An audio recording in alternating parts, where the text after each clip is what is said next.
Donc je vais appeler après la communication suivante, donc d'Alexandre Lelouch. Voilà, c'est une visioconférence. Ah, c'est une visioconférence, très bien.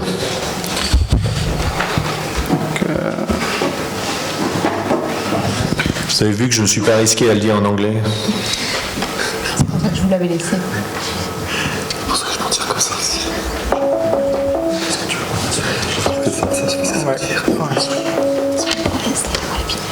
Ah ouais. C'est quelque chose. C'est pour les billets.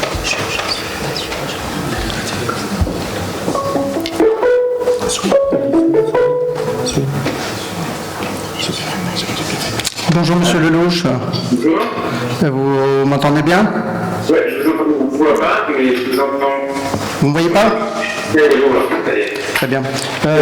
Donc ce que je vous propose, c'est de nous présenter votre diaporama et après vous aurez des questionnaires qui viendront au pupitre pour vous poser des questions. Ok, très bien. Merci à vous. Merci à vous. Il est aux États-Unis. Bien, la parole est à vous, merci. Je peux commencer? Oui, quand vous voulez. Merci à vous.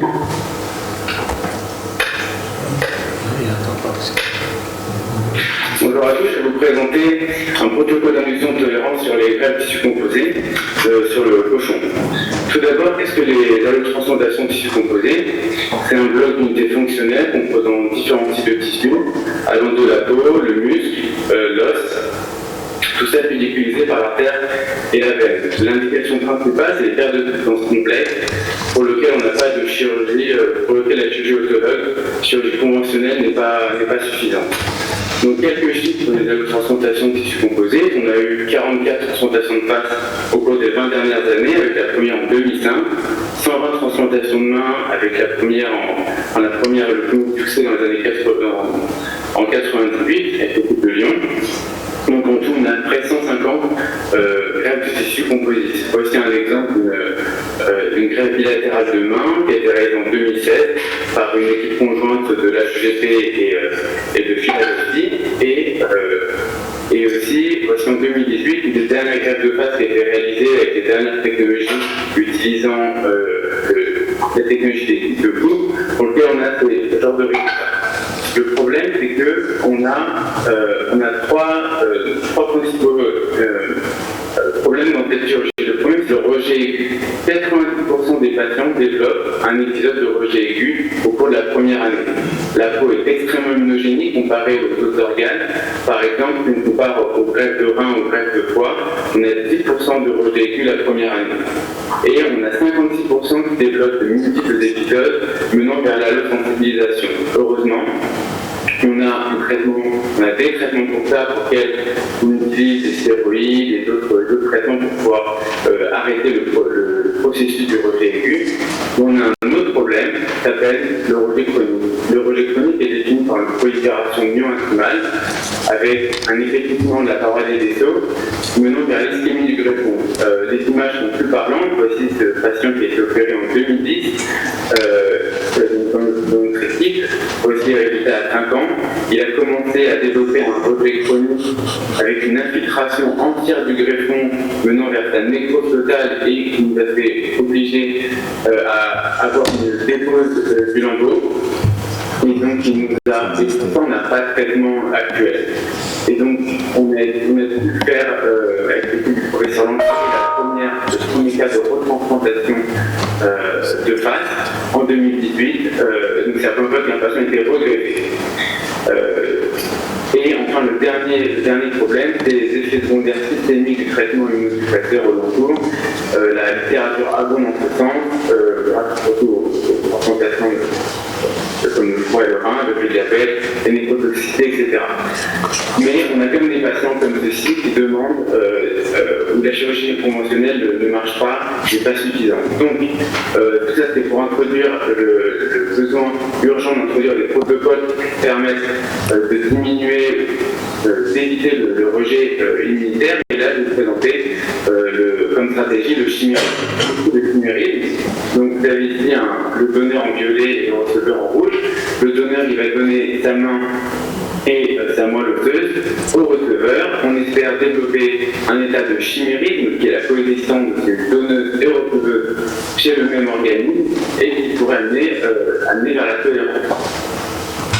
Donc, dans notre laboratoire, on utilise un certain type de cochons, qui sont des cochons haplotypés qui permettent de reproduire le cas qu'on a chez l'humain. Donc, là, en 3 diapositives, je vais vous montrer les 10 dernières années du laboratoire auquel j'ai intégré. Avec les protocoles de tolérance et les greffes tissu-composites, ça a été montré que dans les cas d'une transplantation en apple match, on a une tolérance, et ça a été publié en 2014. Pour les classes de mismatch, c'est pareil, ils ont montré qu'il y avait une tolérance dans les protocoles de tolérance, et ça a été montré en 2016. Par contre, quand on fait la même chose sur les classes 1 mismatch, et les classes 1 mismatch c'est hyper important parce que c'est le label la plus proche du pool mismatch qui permet de faire des greffes avec vraiment un receveur, un donneur complètement différent. Là par contre, ça ne marche pas. Donc mon travail c'était d'optimiser les classes 1 mismatch pour avoir une tolérance. Pour ceci, on a dû changer de stratégie. On a ajouté l'irradiation chimique parce que ça diminue la réactivité intraclinique. On a rajouté l'irradiation de corps total, on est passé de 100 à 300, qui favorise la greffe de moelle osseuse. La prise de moelle osseuse, pareil, avec un co-stimulateur. On a changé la cyclosporine pour le tacrolimus, et on a surtout changé, c'était le point majeur de ce protocole, parce qu'avant, on utilisait de la leucapérèse. Le point de la leucapérèse, c'est de séparer longtemps le donneur, 7 jours à l'avance, avec de l'interleukine 3 et de facteurs de croissance pour faire sortir les cellules souches. Le problème, c'est que dans les greffes tissu-composites, on n'a pas de donneurs vivants, c'est des donneurs morts. Du coup, on ne peut pas. Ce genre de protocole n'est pas cliniquement applicable. C'est pour ça qu'on est passé à la moelle osseuse. Et enfin, on est passé d'un modèle fascio-cutané à un modèle ostéomyocutané pour pouvoir avoir un meilleur équivalent, par exemple, de greffe de main qu'un lambeau simple fascio-cutané. Voici le modèle chirurgical utilisé. C'est un modèle d'allotransplantation hétérotopique partielle de main inférieure. On a fait une patte de cochon, on a coupé l'extrémité distale pour pouvoir uniquement enfouir ce lambeau, et c'était avec des anastomoses terminal fémoral. Voici le protocole, donc rapidement on a utilisé tacrolimus, de la tacette, stéroïdes, et surtout le point important de ce protocole, c'est qu'à partir de 45 jours, tous les traitements immunosuppresseurs ont été arrêtés, entièrement, tous les immunosuppresseurs. Et donc on a un groupe contrôle. Quand on fait cette transplantation après les 45 jours, si on ne fait pas de protocole de tolérance, ils rejettent tous à 45 jours au bout de 6 jours dans le groupe contrôle. Donc on a fait ce protocole sur la plateforme mismatch et on a obtenu de bons résultats. On a eu 3 cochons qui ont développé une tolérance. Vous voyez, il y a 3 colonnes avec le rejet aigu, le chimérisme et la survie. Le premier cochon que vous voyez ici, et on avait initialement écrit le protocole à 250 jours, on a vu qu'il a développé un chimérisme mais qu'il n'a pas rejeté. Du coup, pour les autres cochons, on est passé à 400 jours pour avoir un meilleur aperçu. On a un cochon qui a développé un rejet aigu à 253 jours mais qui s'est résolu spontanément, sans l'apport de médicaments. Donc, qui a retrouvé un état de tolérance. Et donc on a eu 3 cochons, il y a eu plus de 250 jours sans traitement immunosuppresseur qui ont développé une tolérance. Voici les résultats in vitro. Donc on teste le chimérisme dans le sang. Donc on a un marqueur qui s'appelle le PIAA. C'est un pied galélique antigène. C'est pour pouvoir traquer les cellules du donneur. Nos donneurs sont pieds positifs, nos receveurs sont pieds négatifs. Vous voyez, entre les différentes lignes cellulaires, entre les granulocytes, lymphocytes et cellules B, et bien entre 50 et 60, entre 40 et 90% de cellules donneurs chez le receveur. On a pu voir, là c'est des photos à 350 jours où il n'y a pas de rejet. On a les tests aussi histologiques, donc aussi l'absence d'infiltration. Et puis surtout, et ça le plus important, c'est qu'on a fait le test d'immunotolérance clinique. On a fait pour montrer en fait que le cochon n'est pas complètement immunosupprimé, que la défense immunitaire marche bien. Donc vous voyez, il y a 3 greffes de peau. En partant de la gauche, c'est donc le surf rally, c'est un cochon qui n'a rien à voir avec le donneur-receveur, et puis il n'est pas du tout affilié. Vous voyez, il y a un projet total au bout de 8 jours de cette greffe. Par contre, le donneur et le receveur, il y a une acceptation de la greffe qui montre une tolérance spécifique du donneur par le receveur. Et on a publié ces résultats à un congrès au PSRC en 2019. Et le papier est en cours d'écriture. Donc la prochaine étape maintenant pour nous, on travaille actuellement avec les nouveaux fellows actuels, c'est pour pouvoir répliquer ce protocole mais en full mismatch, pour pouvoir vraiment faire une transplantation, pour pouvoir vraiment passer en clinique, parce que la réalité clinique c'est que toutes les transplantations sont en full mismatch. Donc pour nous, c'est majeur de pouvoir développer ce genre de protocole sur des modèles en full mismatch. Voilà, je veux remercier l'équipe avec qui je travaille, en particulier le docteur Petroulo et tous ceux avec qui je travaille, parce que c'est un travail collectif. Et merci pour votre attention.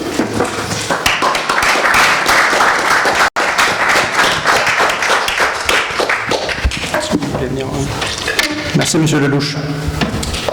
Merci beaucoup de votre présentation extrêmement brillante, claire. Est-ce qu'il y a des questions dans la salle? Soit j'ai transcrit, soit si vous voulez venir. Donc moi je voudrais vous poser des questions. Alors elles sont sur le plan scientifique, on connaît ce type de problème. Je ne savais pas que la peau était un des éléments effectivement les plus immunogènes. Vous avez dit que vous avez 90% de rejet et en chronique, hein, c'est ça? Plus de rejet aigu. De rejet aigu, pardon.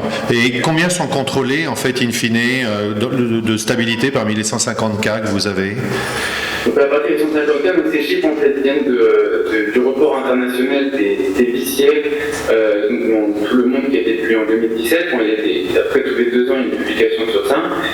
Ils sont bien contrôlés en fait sur le plan dès qu'on a un rejet aigu, donc ils sont traités par volume de stéroïdes.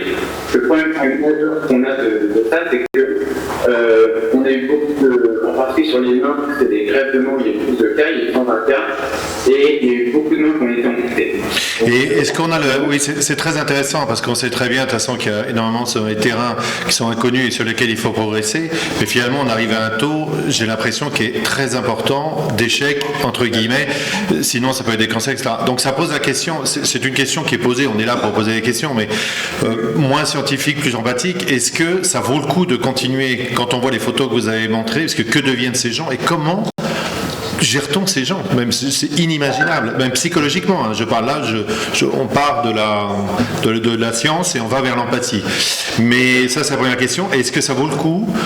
C'est juste une question générale, je pense que vous l'êtes largement posée, mais nous, moi je suis tout à fait néophyte, de poursuivre sans avoir des résultats beaucoup plus probants chez l'animal. Merci beaucoup pour cette question, parce que c'est justement l'objet de ma recherche, c'est qu'aujourd'hui, effectivement, avec le professeur Thierry, on est une des équipes où on a le plus d'expérience dans les greffes composites. Et il y a eu 44 greffes de face, et le professeur Thierry a fait 8 greffes de face. Et l'autre équipe concurrente, c'est l'équipe de Bingham, où ils ont fait 9 greffes de face. Donc aujourd'hui, on a 20 ans d'expérience, on a le long terme de ces patients-là. Et clairement, aujourd'hui, c'est difficile de proposer une autre greffe de face. Pourquoi? Parce que justement, dû à ces patients pour lesquels on a dû changer de greffe de face. Le patient que je vous ai montré, il est resté 4 mois on appelle ça en soins intensifs. C'est pas pareil par contre pour les greffes de main. Les greffes de main, c'est malheureux, mais si on arrive à les maintenir aujourd'hui 15 ans, eh bien on a rétabli en 15 ans une durée de vie acceptable, et au pire des cas, ils retournent à leur état antérieur.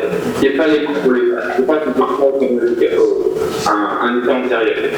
Mais d'un autre côté, on a fait des patients pour lesquels la chute moteur ne les améliore pas du tout. Et donc, c'est pour ça que les protocoles de tolérance immunitaire, l'ingénierie tissulaire et ces autres technologies sont majeures pour pouvoir améliorer leur vie. Bien sûr, vous avez tout à fait raison. Et juste en question, que deviennent ces personnes? Comment vivent-ils, ces personnes qui finissent par... Et vous faites des deuxièmes greffes de face? Ça arrive de les refaire une seconde? La première au monde qui a été faite. Parce que la première greffe de face, c'était en 2005. Donc aujourd'hui, on a des conséquences de long interne, donc les premières publications qui apparaissent sur le sujet. Donc là, c'est le premier. La première greffe de face à Amiens par De Vauchel est morte. C'est un cancer du poumon en 2010, et pour lequel elle a fait une grosse partie de sa greffe. Mais sinon, non, les prochains qu'on va avoir, ça va être surtout les de Pringle, et je suis un peu ce qui se passe ici. Et oui, on a pas mal de soucis avec ça. Bravo, c'est un problème incroyable à la face, c'est tellement symbolique. Enfin bon, c'est un remarquable travail. Est-ce qu'il y a des... Pardon, juste pour finir tout ça, c'est que cette recherche est hyper importante parce que tout le domaine de la chirurgie plastique, en fait, entre guillemets, on joue avec les tissus. C'est-à-dire que, vous voyez, on fait des traitements. Tout l'art de la reconstruction, c'est le fait de jouer avec les tissus. Et le jour, en fait, cette recherche derrière, c'est surtout le fait d'apporter de nouveaux tissus. Donc, le jour où on arrivera à avoir de nouveaux tissus par ingénierie tissulaire ou les accélérer, en fait, ça changera tout le paradigme et notre société changera. Donc, c'est ça aussi qu'on pousse derrière, c'est pas uniquement l'histoire de 40 patients, en fait, l'histoire de spécialité qu'on peut changer à travers cette thématique. Bien sûr, et vous avez fait une présentation très honnête justement, et c'est extrêmement intéressant. C'est comme ça qu'on prend aussi conscience des choses et de la recherche. Merci beaucoup. Vous avez une autre question? Non, merci beaucoup. C'était un très joli travail, moi, qui fait pas mal de greffes de foie. Ça me rappelle l'arrivée de la cyclosporine. C'est-à-dire qu'il y avait vraiment une période avant où il y avait beaucoup de rejets, et puis tout d'un coup, ça a changé. Et j'espère que le protocole que vous mettez au point et que vous allez encore améliorer va être cette période de changement pour les greffes de tissu composite. Voilà, en tous les cas, merci, et merci d'avoir accepté de communiquer de là-bas.